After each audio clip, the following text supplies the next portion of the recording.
Hi everyone, it's me Angel. Welcome back to my YouTube channel. For today's video guys, ay gagawa tayo ng sample computation para sa regular overtime pay and night differential. No, ito po ay magbe-base tayo sa bagong minimum wage ngayon ng NCR, which is 645 pesos. Shout out kay Sir Jerome Ordanita na nag-request itong video na ito. Alright? So, makikita nyo dito guys, meron tayong daily rate na 645 pesos. At itong 645 pesos na ito ang bagong minimum wage ngayon ng NCR effective July 17, 2024. Okay? Ang pinakauna mong gawin, kukunin natin ang rate per hour. So, paano nakuha tong 80.63? Daily rate divided by 8 hours. So, 80.63 pesos ang iyong rate per hour. Ngayon, sa regular OT, ang percentage natin dito, 125% or 25% lang. Ang policy kasi dito guys, sa regular overtime pay, 25% on top of 100%. Kaya yung iba, pagdating sa computation, ginagamit nila ang 125%, yung iba 25%. And sa previous video ko guys ng OT computation, no, gumagamit naman ako doon ng 125%. And may mga nagtatanong doon, paano mo nakuha ang 125%? 25% lang naman ang regular OT. So mamaya guys, makikita nyo ang computation kapag gagamitin natin ang 125% at ang 25%. Okay? Na same pa rin ang result doon sa iyong overtime pay. Okay? So sa ngayon, ang ilalabas muna natin computation, gagamitin natin ang 125%. Okay? So for example, ang schedule mo is 8 AM to 5 PM. Tapos ang OT mo, nag-extend ka hanggang 8 PM. So from 5 PM to 8 PM, 6, 7, 8. So meron kang 3 hours OT. Ito ang computation or formula ng regular OT guys. Rate per hour times 125% times number of hours OT. So rate per hour magkano? 80.63 ang rate per hour mo. Times 125% times number of hours, 3 hours, diba? So ang total ng OT mo sa 3 hours is 302.36. Okay, nakuha nyo? So ngayon guys, ipakita ko naman sa inyo ang computation kapag ang gagamitin lang natin is yung 25% lang. Okay, so same pa rin tayo ng details ha, yung daily rate, same, rate per hour, same, regular OT, schedule OT.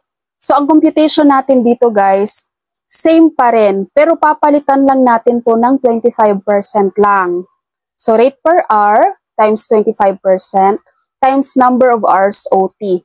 So rate per hour, 80.63 times 25% times 3 hours equals 60.47. Okay. Ngayon, dahil 25% lang, so magdadagdag tayo guys ng 100% dun sa rate per hour natin. Okay? So ang rate per hour natin magkano? 80.63, di ba? Tapos 3 hours OT ka. So, 80.63 times 3 hours, 241.89.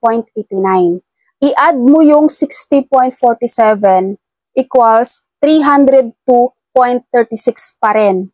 So, same lang guys. Kaya wag kayong malito kung gagamitin yung 125% or 25% kasi same lang po yan. Okay? At dito kasi sa regular OT guys, 25% on top of 100%. Kaya yung iba, iniisa na, 125% na. Kahit ako guys, every time na magtuturo ako ng computation sa OT, no, once na merong employee nagtatanong sa akin, ginagamit ko na yung buo, 125% na, para hindi na sila malito. Okay? Kaya wag kayong malito guys doon sa 125% and 25%. Okay? So same lang yan ng computation. Okay, so nagets niyo na ang computation sa regular OT. Ngayon, proceed naman tayo sa night differential. Okay, sa night differential, for example, ang daily rate natin, same pa rin, 645. So, ang rate per hour natin is 80.63. Sa night differential guys, ang nasa batas natin, 10% talaga yan. Okay? 10% talaga yan. Pwede siyang tumaas, wag lang bumaba. No? Kung bibigyan kayo ng employer nyo ng mas mataas sa 10%, better. Pero pag mas mababa sa 10% guys, i-call nyo ng attention ng employer nyo. Dahil bawal po yan, hindi po yung tama. 10% ang pinaka-minimum sa night differential. Okay? For example, ang schedule mo is 10 p.m. to 6 a.m. So, ang formula or computation sa night differential, rate per hour times 10% times number of hours ND, night differential, no? So, rate per hour, 80.63 times 10% times 8 hours. So, 8 hours siya kasi ang night differential po natin mag-start yan ng 11 p.m., no? So, mag-duty ka ng 10, 11, 12, 1, 2, 3, 4, 5, 6. So, meron kang 8 hours. Okay? Laging tatandaan, ang night differential, mag-start po siya ng 11 p.m. ang bilang. Okay? 11 p.m. to 6 a.m. That is 8 hours na night differential. Okay? So, 80.63 times 10% times 8 hours equals 64.50. So, ito po yung night differential mo. Ang night differential, guys, mababa lang talaga yan kasi 10% lang. Okay? Ngayon, for example, guys, ang duty mo is 10 p.m. to 10 a.m. Ang bilang po ng night differential mo, guys, mag-i-stop lang talaga yan hanggang 6 a.m. No? Kahit pa 7 a.m. ka na nag-out, 8 a.m. ka na nag-out, 9 a.m. ka na nag-out, hanggang 6 a.m. lang po ang bilang ng night differential. Okay, so malinaw po ba? Kapag gusto nyo ng marami pang computation na sample sa night differential, no, yung may overtime, night differential with holiday, night differential with rest day, meron akong separate video niyan guys. Ilalagay ko na lang po sa pinned comment ng video na to ang link, no, para po yun ay mapanood nyo at masubaybayan nyo rin kung paano ang computation. Okay, so sana ay malinaw pong na-explain ko sa inyo ang computation ng overtime and night differential.